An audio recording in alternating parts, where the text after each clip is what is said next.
I used to be treated like a princess in Lumenclaw Pack. But the first day after my 18th birthday, my alpha dad brought home a charity case, Callie from the welfare center. Everything flipped. Ryell, my own brother, ditched me for her. Jovan, my future mate, shielded her. Even Dad called her sweet, kind, 1,000 times better than you. Graduation day, strike 101. They picked her. Again. Aren't I your real family? Dad hesitated, but only to hide Callie behind him like some precious thing. Her fake tears, his real slap. Such a petty wolf. I wish I'd never had you. Ryell sneered. Having a sister like you makes me sick. Get out. I didn't scream. Didn't cry. Just packed and walked. They thought I'd break like always. Cry, forgive, crawl back. But not this time. I called my mom. Took her offer. Moved to her distant pack. If they wanted me gone, wish granted. So why the hell did they come begging when they realized I meant it? I'm moving to Stormcrest Pack, Mom. Silence, then a loud gasp. You finally said yes. Her voice shot up. What changed? You said you'd never leave. Did your dad do something? I knew he couldn't lead. When we split, I begged to take you. He swore he'd protect you and Ryell. I should have known better. What happened? Who hurt you? I'll make them pay. My mom always loved me loud and fierce. She tried to take me back then. Dad shut it down. Promised I'd be safe. Ryell clung to my hand like I was his lifeline. So I stayed. For them. Now? They trashed every promise like it meant nothing. I swallowed the burn. Kept it breezy. Just missed you, that's all. She caught the crack but let it slide. I missed you too, baby. Having you home again? Best news ever. I'll book your flight now. Call ended. Ping. Flight's in 3 days. Another? Maria, say goodbye to your friends. I hope we never have to be apart again. Goodbye? Only 3 faces came to mind. Dad, Ryell, Jovan, all done with me. 3 days was plenty. I slipped my phone away, standing solo as snow hammered down. Wind sliced through my coat, still called my dad. Because blood's blood and goodbyes matter. 1 ring, then nothing. Tried again. His phone was off. Called Ryell. It rang forever before he finally picked up. Why are you blowing up my phone? Callie almost missed her cue. Should have been used to the bias. Still hit like claws. Hey, Ryell, been a minute. Dinner? He scoffed. I booked that seafood spot Callie's obsessed with. Tonight? Callie, the little orphan Dad brought in. Since she moved in, I'd never stooped this low. Ryell sneered. What now, Maria? Stirring up more drama. It's not like that. Just wanted to see you. Well, I don't. Before he could hang up, her voice slid in, sugary sweet. Ryell, don't be mean. You'll make Maria sad. Dripping honey now. It's been forever. Let's do dinner. But I'm wiped. Can we eat at home? So sad the maid's off. I'm craving garlic shrimp. Maria, could you cook it for me? Of course, I said. Too fast. Hung up before Ryell could bail. I was so caught up in the yes, I forgot one thing. I'm allergic to shrimp. Can't even touch it. I rubbed my frozen hands, sprinting through the snow to grab ingredients. Back home, I wrangled the shrimps, skin flaring in angry red welts, fingers throbbing. Didn't matter. This was the last dinner I'd ever choke through with Dad and Ryell. By the time I dropped the garlic shrimp on the table, they were all cackling in the living room. Dad, usually stone-faced, was warm with Callie. Ryell leaned in close, telling her about his day. He took an orange from her hand. Our little princess shouldn't be peeling fruit. You've got piano hands.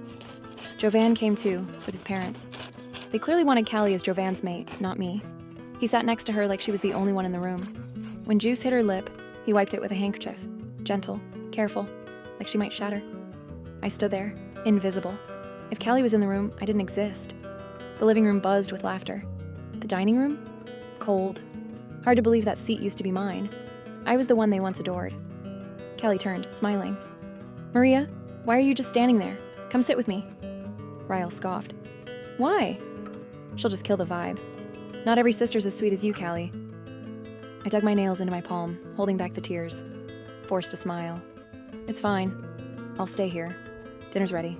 You should eat. By the time I set the last plate down, they were already seated. Callie had taken my seat. Dad, Ryell, Jovan, his parents, all there. No room left for me. Ryell glanced up.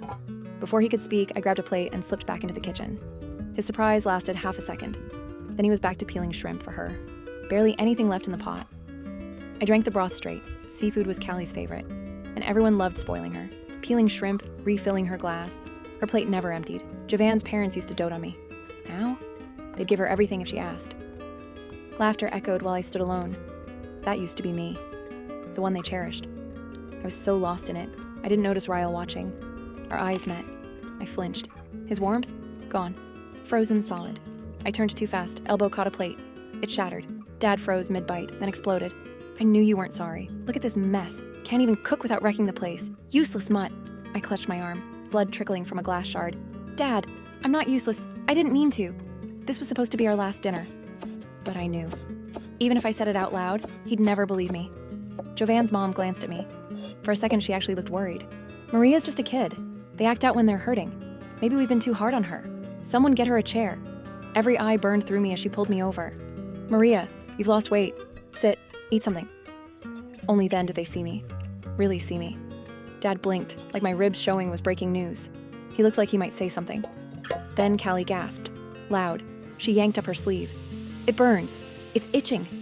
In a flash, Dad, Ryell, and Jovan were on her. Her arm was covered in welts, raw and bleeding. Dad grabbed her hand. It's a reaction?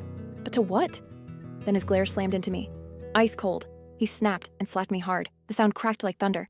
How did I end up with a daughter like you? Did you poison the food? You trying to hurt Callie? I dropped to the floor, cheek blazing, vision going dark. When I came to, they were all standing over me. Every eye screaming blame, disgust, like they wished it had been me instead. Trembling, I whispered, it wasn't me. I didn't do it. But of course, no one believed me. Ryell sneered. How did I get stuck with a sister like you? Sick. You cooked just to hurt her. Jovan wouldn't even look at me. Now you see why I could never make her my mate, he said to his mom. I can't stand her. She opened her mouth, but Dad was already scooping Callie up. Get her to a healer. We'll deal with this later. They all followed. All of them. Left me bleeding on the floor. My cheek throbbed. My arm stung. But my chest? That was the worst. I watched them leave as tears spilled. Same story, every time. If Callie existed, I didn't. Something in me snapped. My wolf, silent and still. The sorrow hit hard, heavy enough to bury me. But that was it. No more. I was done. I'd vanished from their world, and I'd never cry for them again. I headed to my room, patched up my arm, and started packing. Screw waiting 3 more days. That slap, it shook me clean. No one in this house wanted me here. Better to leave on my own than wait for the day they threw me out like garbage. As I packed, it hit me. Barely anything here was mine. Since Callie moved in, Dad and Ryell stopped giving me gifts. Even my allowance dried up. I've been juggling school and part-time shifts just to survive. Barely home these days. Maybe that was a blessing, less to carry. My eyes landed on an old photo. And yeah, it punched me in the gut. Years ago, Mom broke the mate bond with Dad. Then she left for Stormcrest Pack's Alpha. When the news dropped, Dad cried all night. He held Ryell and me close, voice shaking as he said he'd failed as a mate. That's why Mom left. But as a father, he swore he'd do better. Swore he'd protect us no matter what. Ryell, tiny, fierce, clenched his fists and promised to be my knight. Said he'd keep his little sister smiling. Said he'd never let me cry like Mom did. Never let me leave. And for a while, they meant it. Whenever I got sick, Dad rushed home to take care of me. Back in middle school, a pack of rogues locked me in a shed. Ryell found me, fought all 5 of them alone. Bloodied, shaking. He made every last one apologize to me. After that, no one dared touch me. Everyone knew I had a brother who'd tear the world apart for me. Jovan was just as good. Brought me his mom's homemade cakes. Once I mentioned craving ice cream. Middle of the night, and he drove across the city just to bring it to me. When I asked why, he looked right into me. Maria, I love your smile. I just want you to be happy. Those words wrecked me. I believed him. Every damn word. So when Dad asked on my 18th birthday if I considered being Jovan's mate, I didn't even blink. I saw our future. Jovan at my side. Dad and Ryell always guarding me like the pack they swore to be. Then the next day, Callie showed up. And everything snapped sideways. She had a talent. Always knew how to steal the spotlight the second I was alone with Ryell or Jovan. Again and again, she hurt herself and blamed me. Like it was a game. She'd lose her doll, then fake the innocent tears. Maria, I'm sorry. I didn't mean to take your things. Can I have my doll back? Then she'd bruise her arms, scratch up her face, and run crying into Jovan's chest. Jovan, I swear I'll listen to Maria. Please don't let her be mad. I'll be good. Just don't let her friends hurt me again. Every time she made herself the victim, and me the monster. I tried to hold it together. But when I finally broke, Dad and Ryell chose her. Dad's voice was like ice. I can't believe my daughter is this cruel. I'm disappointed in you. Ryell slapped me, pulled her in tight. Did you forget what it's like to be bullied? I regret ever saving you. Stay away from Callie. Don't you dare hurt her again. Get out.